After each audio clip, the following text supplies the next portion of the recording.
6h. Vous écoutez Radio Côte d'Ivoire à Ara dans le Morono sur les 88.4 FM. Bonjour, bienvenue.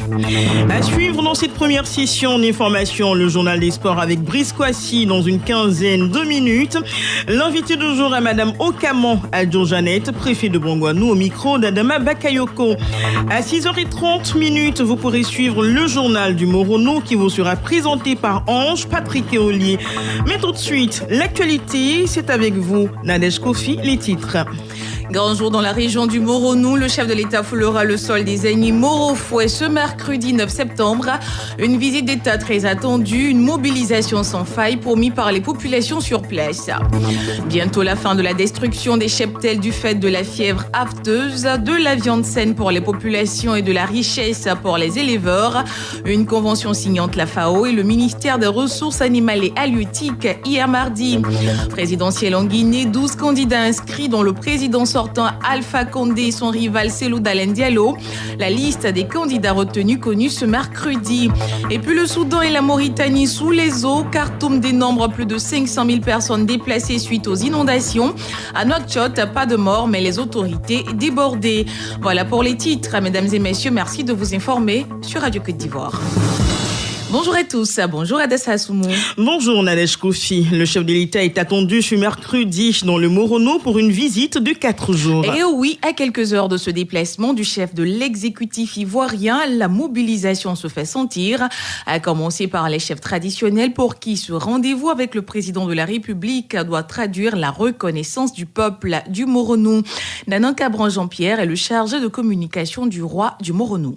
Nous devons beaucoup à son Excellence, Monsieur le Président Alassane Ouattara. Le Morono n'était pas érigé en région. Quand les chefs se sont réunis, Nanan Tewa II de la tribu Ahuadara, président de la coalition des chefs des tribus, avec des cadres, ont entrepris de faire des démarches auprès de son Excellence le Président de la République. Il a vu le bien fondé d'ériger le Morono en entité administrative, en région. Nous lui devons ça. C'est pourquoi la mobilisation sera sans faille. Pour lui dire merci, Président, pour l'érection du Morono en région administrative. Et l'intérêt du Morono, c'est notre dénominateur commun. Si quelqu'un dit « je viens pour vous aider à construire », écoutez, tous ceux qui vont s'opposer à ça, nous trouverons sur leur chemin. C'est notre devoir de faire en sorte que le Président comprenne que nous sommes reconnaissants. Il est le premier Président en exercice à faire une visite d'État dans le Morono. Pourquoi ne pas le recevoir? Nous serons là, vaille que vaille. Quels que soient les quelques soubresauts, non, nous on est déçus de ça. Toujours dans le Morono, les populations fondent leur espoir sur la visite d'Alassane Ouattara. L'une des doléances majeures des populations, c'est le bitumage de l'axe à Kotobi-Bokanda, une route qui a des retombées économiques dans la région, selon le sénateur du Morono à Kakona. Notre première priorité, c'est le bitumage de cette voie. Ça fait longtemps que nous luttons pour que cette voie soit bitumée. C'est un tronçon très important économiquement au niveau même des relations humaines, puisque de Kotobi, on passe par Nguinou et on sort vers Bokanda. Ce qui va éviter aux voyageurs d'Abidjan vers Bouaké de faire le long détour par Mbayakro, Daoukro, voilà. Très court, très rapide, et nous pensons sincèrement qu'avec la visite du chef de l'État, notre projet sera réalisé au grand bonheur des populations de ce village. Le CNDH, le Conseil national des droits de l'homme, veut contribuer à un processus électoral apaisé. Un processus électoral apaisé, certes, mais sans violation des droits de l'homme. Pour ce faire, une formation en faveur des acteurs et de la classe politique ivoirienne est initiée depuis lundi. La présidente du CNDH revient ici sur les enjeux de cette formation. Namizata Sangaré. Le cycle des élections qui commence dans notre pays en octobre 2020 interpelle le CNDH et lui donne l'opportunité d'adresser opportunément la question des droits de l'homme dans le dit contexte. Le mandat du CNDH non seulement l'y engage, mais aussi la psychose des violences qui accompagnent depuis quelques décennies les scrutins électoraux et dont aucun être bien pensant ne souhaiterait la répétition l'y oblige. Il s'agit d'un espace d'échange et d'interaction avec les acteurs politiques nationaux sur les questions d'ordre politique pouvant impacter à court, moyen ou long terme la situation des droits de l'homme. Vous écoutez la première session d'information sur Radio Côte d'Ivoire. La FAO accompagne le pays dans ses efforts pour le bien-être de ses concitoyens. Une convention a été signée hier mardi entre le Fonds des Nations Unies pour l'alimentation et le ministère des Ressources animales et halieutiques pour lutter contre la fièvre afteuse dans les foyers d'élevage dans le pays.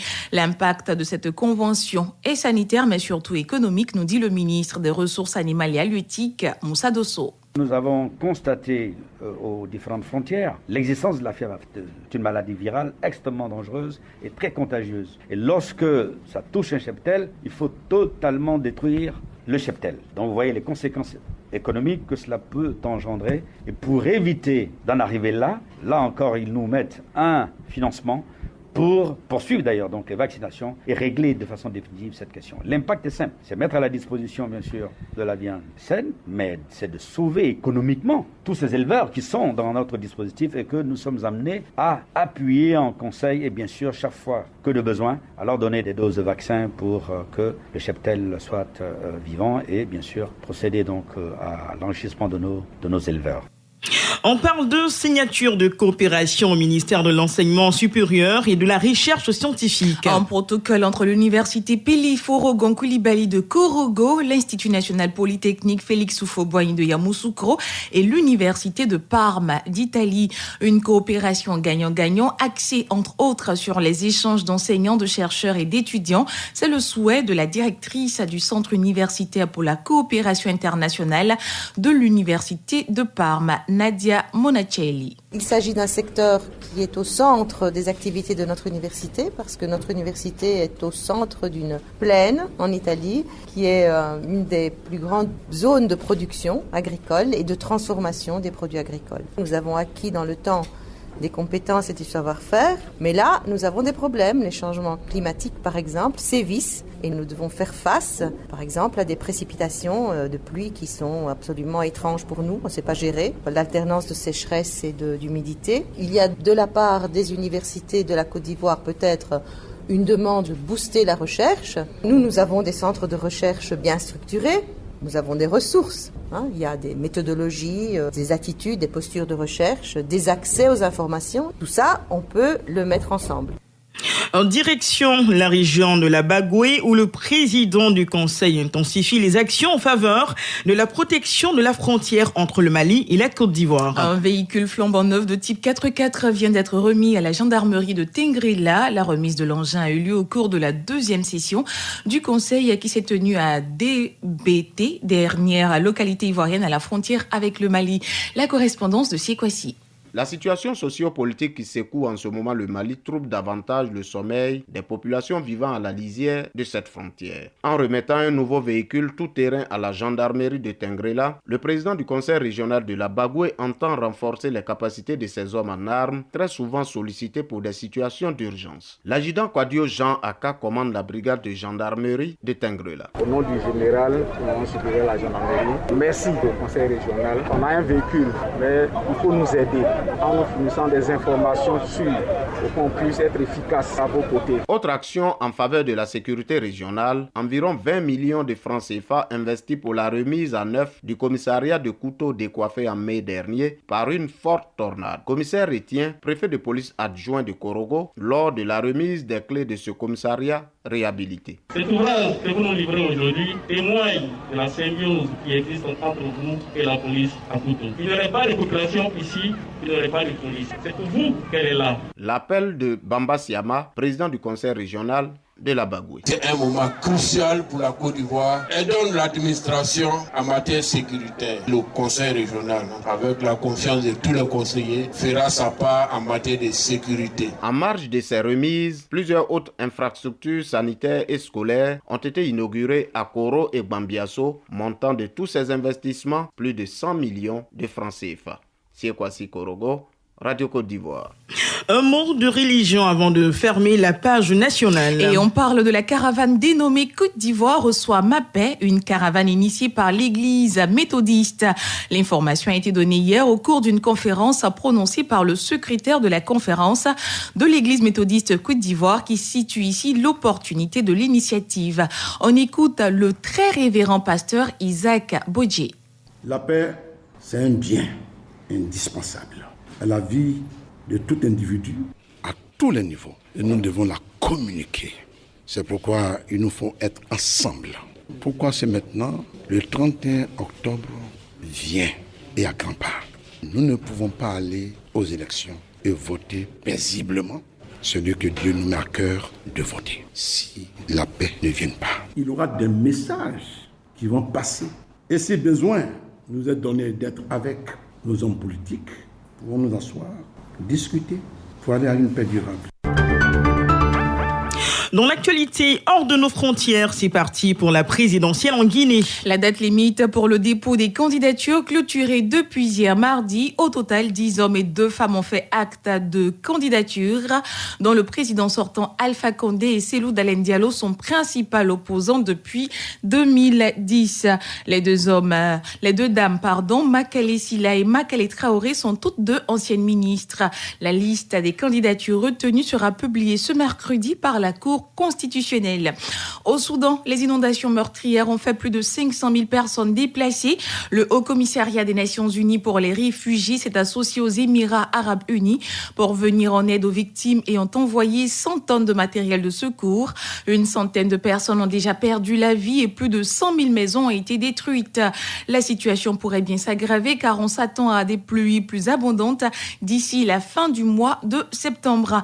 En Mauritanie, à Delbagrou, dans l'est du pays, près de la frontière avec le Mali, plusieurs quartiers de la ville sont désormais totalement isolés. D'autres villes dans le sud, comme Sélibabi, sont aussi inondées. Les eaux ont notamment affecté les populations les plus vulnérables qui habitent généralement dans des abris précaires. Les autorités locales n'enregistrent aucun décès, mais elles rencontrent de sérieuses difficultés à trouver la logistique appropriée pour évacuer les eaux qui inondent encore l'un des 11 établissements scolaires de la ville. C'est sur cette information qu'on s'arrête, le rappel de l'essentiel.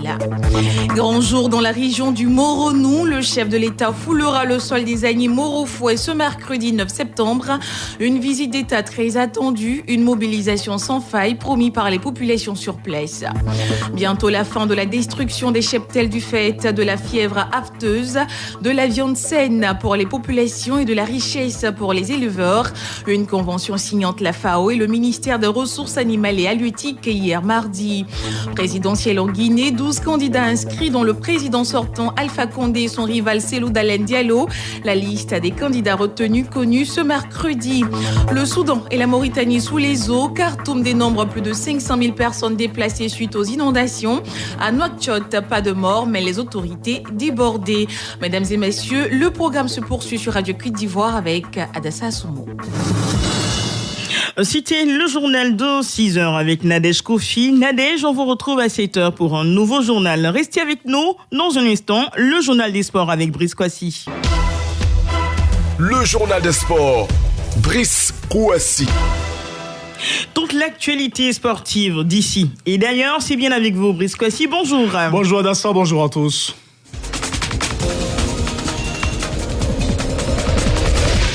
De l'athlétisme, la Côte d'Ivoire brille en République tchèque. Et la grande et belle performance du jeune sprinter ivoirien Cissé Gueye. Aligné sur le 150 mètres, il a raflé la première place avec un intéressant chrono, 15 secondes 15 devant bien sûr Bernard et le Turc Guilev. Une grande performance pour le grand espoir ivoirien qui monte en puissance après avoir terminé deuxième au meeting de Marseille sur 100 mètres. Aujourd'hui, place à Marie-Josée sur 100 mètres. Et puis, parlant d'athlétisme, Rico rejeté pour la championne sud-africaine Caster Semenya. Le tribunal fédéral suisse maintient la décision du TAS qui l'empêche de concourir sur les distances comprises entre 400 et le millimètre sans faire baisser son taux de testostérone. Et puis du vélo, Tour de France, Sam Bennett, l'Irlandais, enlève hier la 10e étape. Le maillot jaune reste la propriété du Slovène Primož Roglič. Aujourd'hui, place à la 11e étape. Et puis, au-delà du vélo, il y a de la moto au pays avec la reprise des activités prévues le 20 septembre prochain à Tafiri. Le président de la fédération, Soumaoro Mamadou, donne plus de détails sur les prochaines compétitions. C'est la 3e journée. C'est la 3e journée passée depuis là, tout était arrêté. C'est la 3e journée, ça va commencer par Tafiri. Après, on ira à Gaïma. Après, on ira à Bangolo. On va faire, avant la fin de l'année, on va faire 3-4 compétitions pour vraiment faire la moitié de notre calendrier. Parce qu'on avait 10 compétitions pour le calendrier national. On a fait 2. On va essayer de faire la moitié, sinon plus à Tafiri. Tafiri, c'est une ville qui nous accueille très bien. Puis, vous savez, Boaké nous donne 5 hectares que nous sommes en train de faire tous les systèmes topographiques et tout ce qu'il faut pour que cette espèce-là soit clôturée. On va clôturer le terrain. Tapiré est en train de nous donner un terrain. Zonoula est en train de nous donner un terrain. C'est comme Kong, on a demandé aussi, Kong va nous donner un terrain. On va faire vibrer les gens là-bas. Parce que la moto, c'est quoi? La moto, c'est le spectacle et c'est la sensation. Quand il reste 5 minutes que je donne le top, les enfants font des sauts extraordinaires. C'est plus que du spectacle quand on le fait. Mais c'est ce qu'on veut faire revenir. Soumaoro Mamadou, le président de la moto en Côte d'Ivoire, et puis un tour à l'école du sport en Côte d'Ivoire, c'est à l'INJS. Bien sûr, soulagement pour les étudiants, les résultats des concours connus après des mois d'attente. Le directeur Habib Sanogo revient sur les activités de l'Institut et la rentrée des nouveaux étudiants. Suite donc à l'arrêt des activités subséquemment à la Covid-19, le gouvernement nous a autorisé donc à reprendre les cours. Et depuis le 6 juillet, la reprise des cours effective avec bien évidemment le respect des mesures de distanciation physique. À côté de cela, nous avons donné les résultats du concours d'entrée à l'INJS session 2019. Et là également, la reprise, donc la rentrée de ces étudiants de première année a été faite depuis le 1er septembre dernier. Je suis d'autant plus satisfait parce que, quand même, il faut le dire, cette année, ça a été un très bon cru. Il y a eu de très belles performances. Les enfants, on a eu quand même un niveau assez remarquable. Un niveau assez remarquable, dit le directeur, bien sûr, Habib Sanogo. Et puis, donc, je rappelle, rentrée au niveau de l'INJS pour cette année 2020-2021. Du football à présent, suite et fin de la 2e journée de la Ligue des Nations, la France et le Portugal assurent. Et comme il y a 2 ans, lors de la finale du mondial à Moscou, la France a encore battu la Croatie 4-2. Griezmann et Olivier Giroud ont enfin marqué. La première du jeune Français d'origine angolaise, bien sûr, Eduardo Camavinga, 17 ans, qui a savouré là sa première sélection, il le dit au micro de nos confrères de TF1. J'ai souvent joué avec les plus vieux et je pense que ça m'a permis aussi d'acquérir une certaine maturité avec les plus anciens. C'est plutôt fou, j'avais pas l'habitude de bas, je n'étais jamais venu à part une fois avec les espoirs. On m'a très bien accueilli, ils m'ont mis à l'aise et ça s'est bien passé. Bah ouais, de revenir.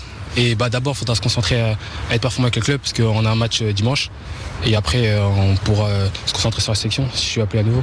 Le jeune Eduardo Camavinga, autre résultat, le Portugal grâce à Cristiano Ronaldo, des grands joueurs inscrits, qui a inscrit d'ailleurs son 100e but avec la sélection. Sa sélection a disposé de la Suède 2-0, la Belgique grâce à un doublé et de Batshuayi humilie l'Islande 5-1, Danemark, Angleterre 0-0.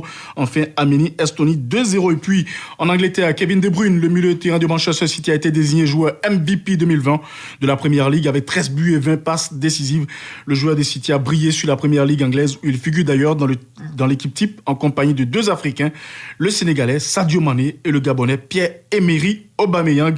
Prochain rendez-vous des sports, on dira 7h20 avec Fénon Kwaku. Nous, on se retrouve en soirée à 18h à Vérité des Sports. Gros plan sur les finales du week-end de Maracana à Gagnoa. Ça promet de l'ambiance et du spectacle. On dira encore bonne journée à tous.